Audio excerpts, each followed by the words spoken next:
just quickly, how often did you interact with President Biden during your time in the White House? No. Again, this is an imprecise thing to discuss. I would generally see the president, 3 or 4 times a week, sometimes more. If there was a speech coming up, sometimes less. And was that fairly consistent throughout the administration? Well, to the best of my recollection, it was fairly consistent. There were times when we were preparing for something major, again, where I would have a huge amount of contact with him. And there were times when he was preparing for a foreign trip, I would have very little. Do any times stand out to you where you had less access or where you spent less time with President Biden? Yeah. To the best of my recollection, there are no times that really stand out. I was not as involved in national security policy as others were, though. So during intense national security times, I would have less contact. You said, I think in your opening statement last hour with my minority colleagues, that press and communication strategy, that was sort of the bulk of your role in the White House. Is that fair? Yeah, I think it's fair to characterize the bulk of my role as press and communications. But obviously, as a senior advisor, we all talked with each other. Did you play a role in responding to what some might call blunders or gaffes made by President Biden during that time? Now, as I remember, the press and communications operations would have the end product of dealing with those, but a broader group would deal with that. What's up, everybody? Welcome back to the channel. Okay, so I'm going to continue with Anita Dunn just because, Karine Jean-Pierre is done with, and I find it very fascinating because Karine Jean-Pierre mentioned Anita Dunn, and I grabbed this section in particular just for a very specific reason because, hang on just a second. Either Karine Jean-Pierre is lying or Anita Dunn is lying right here, because if you go back and remember, Karine Jean-Pierre said that pretty much anytime Biden would have a gaffe and they'd have to walk something back, all of those talking points that came out of that binder came from Anita Dunn, if you guys remember, if you recollect that bit of information. So she was like, well, the broader aspects of that came from another group.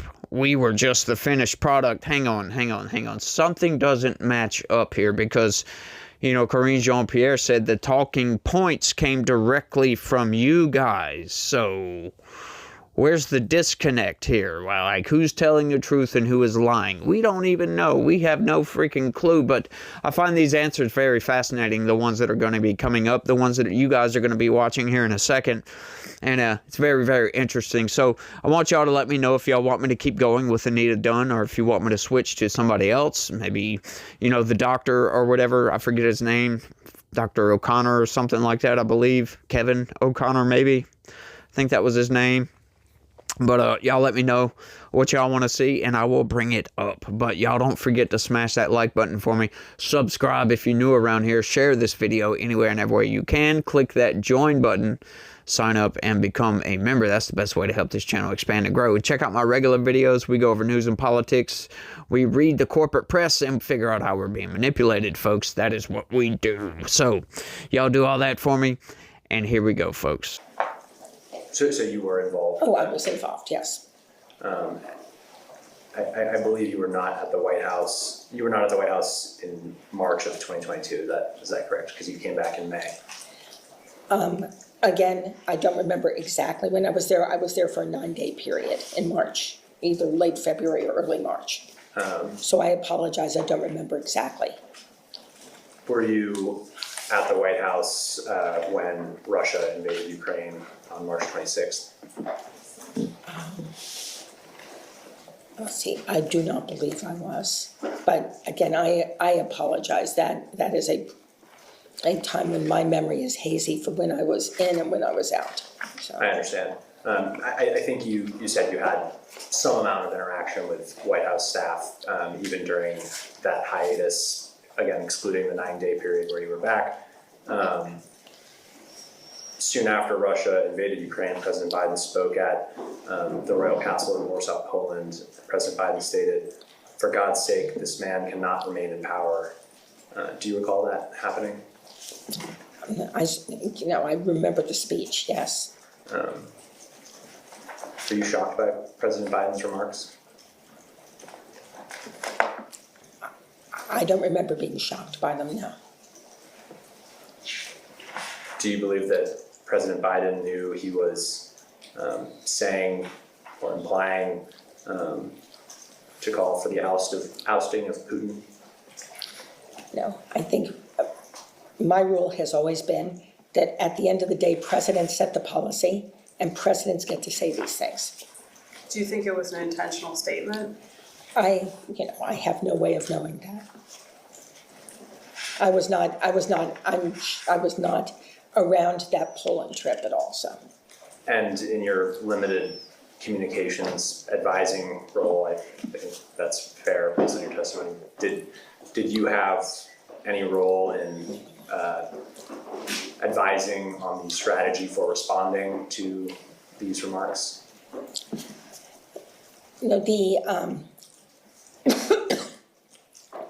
I don't remember having any role around those particular remarks.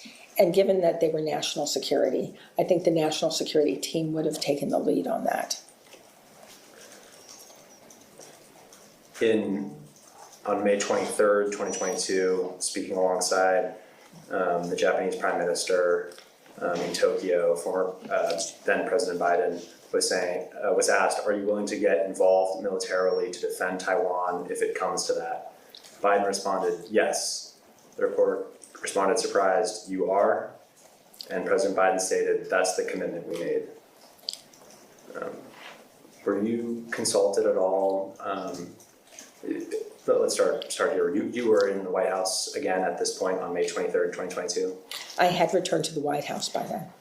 Were you involved in any strategy or decisions otherwise related to the response to these comments by President Biden? No, I do not remember being involved in those conversations. I think, again, I think those conversations were primarily out of the National Security Council, and that National Security press staff took the lead. So do you know specifically who's in charge of that? I don't remember who was in charge at the time, but at the end of the day, Jake Sullivan, who was our national security advisor. Do you believe that President Biden knew what he was saying when he made this statement was at odds with longstanding U.S. policy of strategic ambiguity?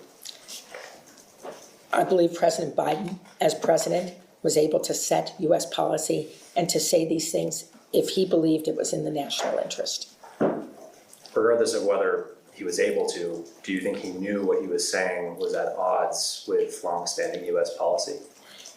I can't make that judgment. He certainly was well aware of what U.S. policy had been, having been chairman of the Foreign Relations Committee, vice president and president. Understanding you said you were not deeply involved in national security discussions, but had you ever been involved in a conversation with President Biden about strategic ambiguity or U.S. Taiwan policy? I do not remember being involved in a discussion with President Biden on U.S. Taiwan policy or strategic ambiguity. On June 20th, 2023, President Biden attended a fundraiser with California Governor Gavin Newsom. During the fundraiser, President Biden called Chinese President Xi Jinping a dictator. Sort of the same question, were you involved in any discussions or strategy for responding to these comments? Let's see. As I recall, I was not on the trip. And again, it was primarily national security that had the lead in figuring out the response.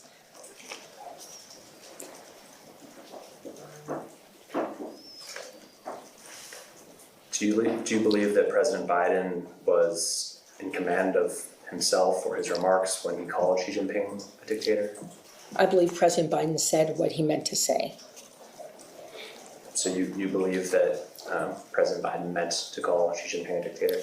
I believe presidents say these things and that they get elected to say these things. And similar question from the last one. Had you been involved in any discussions with President Biden about whether Xi Jinping was a dictator or should be publicly called one? I was not, to the best of my recollection, I was not in a discussion about that. And as I said earlier, I really didn't play a significant role in national security communications. I was aware of them. Okay, thank you. Okay. We understand there was a daily meeting of sort of the senior-most staff around 8 a.m. every morning. Were you involved in those meetings? Yes, I was. And there was a second sort of broader meeting of the other senior staff around 8:40 or whenever the first one wrapped up. Is that fair also? The times changed in the course of this administration, so I don't want to be held to times. But yes, there was a smaller meeting and a larger meeting. And you were generally at both of these meetings? Yes. Who else was in the earlier senior-most staff meeting generally? Senior advisors, if national security was a big issue, Jake Sullivan or somebody else from NSC would often drop by to give us an update on what was happening. Annie Tomasini, Anthony Bernal representing the First Lady. Jen O'Malley Dillon was there when she was Deputy Chief of Staff. But once she left to become campaign manager, she didn't participate. And the broader meeting was sort of department heads. Is that fair? Yeah, the broader meeting was the full senior staff of the White House. Yes. What was the usual topic of the earlier senior-most staff meeting? No, there wasn't a usual topic because there's really not a normal day in the White House. So, sometimes it would be the president's schedule, what he was doing that day. Is the speech pinned down? Do we know what we're doing here? Sometimes it would be an update on Congress and legislation, what was going on there, what needed to happen. Again, it was kind of dependent on the day, but it was an opportunity for the strategic group to meet in the morning, kind of talk to each other about whatever was front of mind. During these senior-most staff meetings, were there ever discussions of President Biden's health, his cognition, or his age? None that I can remember. In terms of cognitive, I can certainly say that age is a polling issue. I can't give you what day we discussed it, but I am sure we discussed it. And I wonder what those discussions will entail. They did not expound upon that at all. Maybe they will later, but I didn't watch very much further past that segment right there. They started asking a different question about a off-relevant topic right there, so I'm not sure why they didn't expound upon that a little bit, but they didn't. So let's review just a little bit. So she wasn't surprised at all that Joe Biden basically called for the ouster of Vladimir Putin, basically called for regime change. My God, this man can't remain in power. Like, what are you going to do about that, Joe Biden? She wasn't shocked at all that Joe Biden said, yes, we would absolutely come to the defense of Taiwan if China happened to invade. That wasn't shocking at all either. Or when Joe Biden called Xi Jinping a dictator, which, hey, I happen to agree with two of those three things. Right? I don't really agree with regime change, especially not when it's us doing it. Like, look, if Russia wants to go into their own revolution and change their own leader, hey, I would be right there cheering you guys on from the sidelines. But I don't want to get involved Not in the least. I don't want the United States to get involved in any of that. I'm a kind of a non-interventionist type of dude.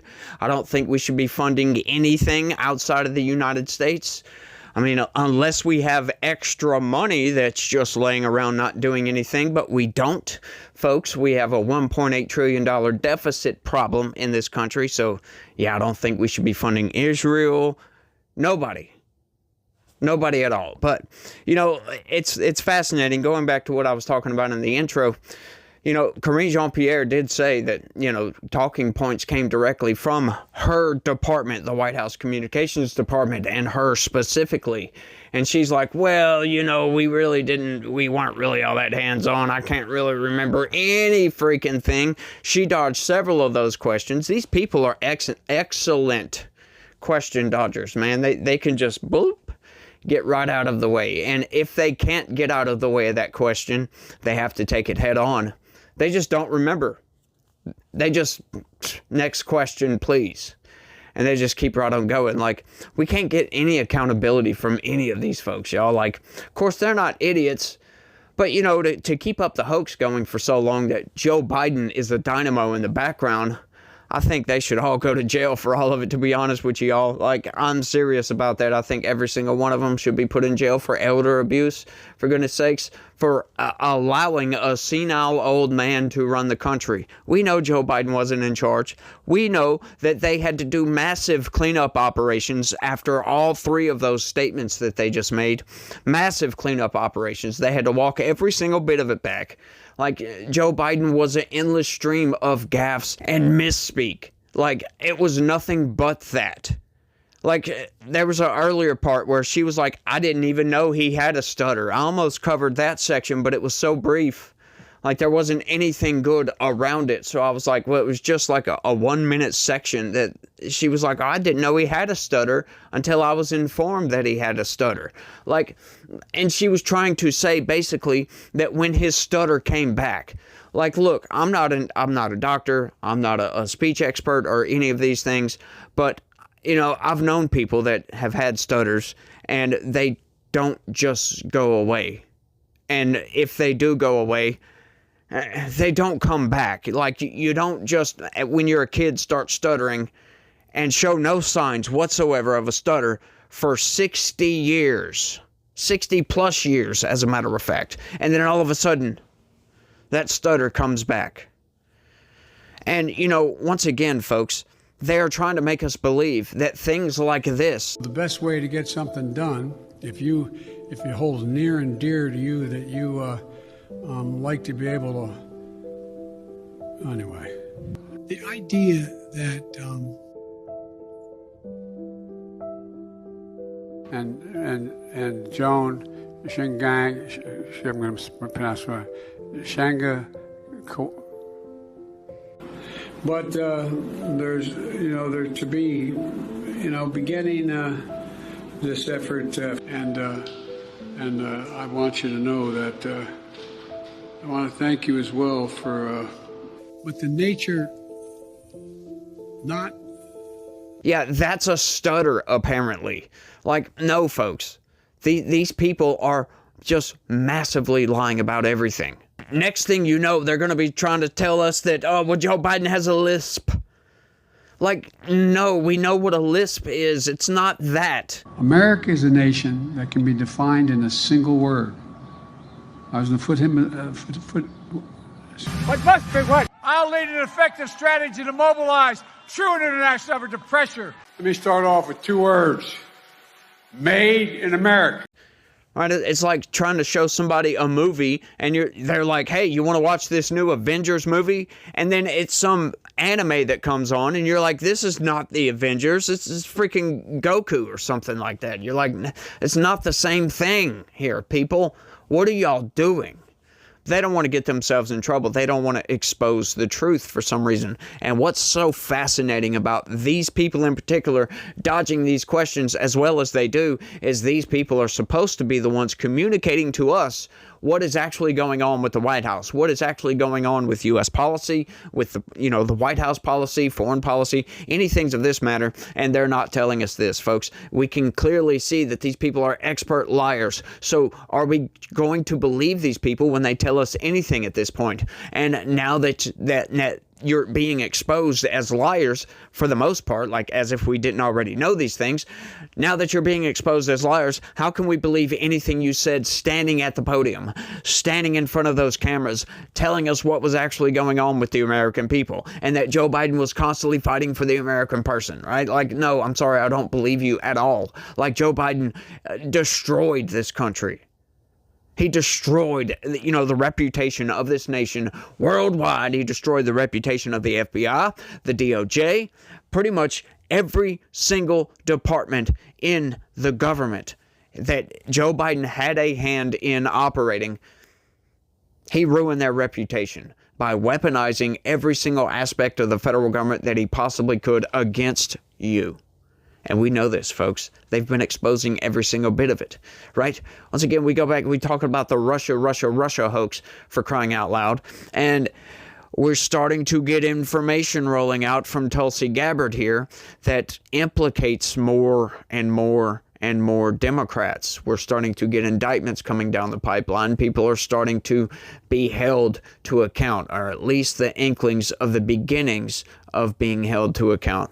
And that I love to see, folks. We got some indictments, and we've got some indictments coming down the pipeline. We've got investigations going into all these people. And what's fascinating is Joe Biden was a part of all of this. Like, when are we going to get accountability for Joe Biden hoarding classified documents for over 40 years? Like, we just tend to forget about these things, folks. Like, hang on, Joe Biden admitted that he took home classified documents as a senator, and that he meant to make money off of hoarding those classified documents. He openly admitted that. But yet, because Robert Hur decided, well, this is a well-meaning, doddering old man with a stutter, we're not going to prosecute at this point. Yeah, we'll just let him get away with it, folks. Hillary Clinton got away with it. James Comey's not getting away with it, for goodness sakes. He's going to have to be held to account, or at least he's going to have his day in court, we'll put it that way, because we don't have an end result yet. We don't have the final destination. We don't have none of those things, folks, but we'll see what's happening with this.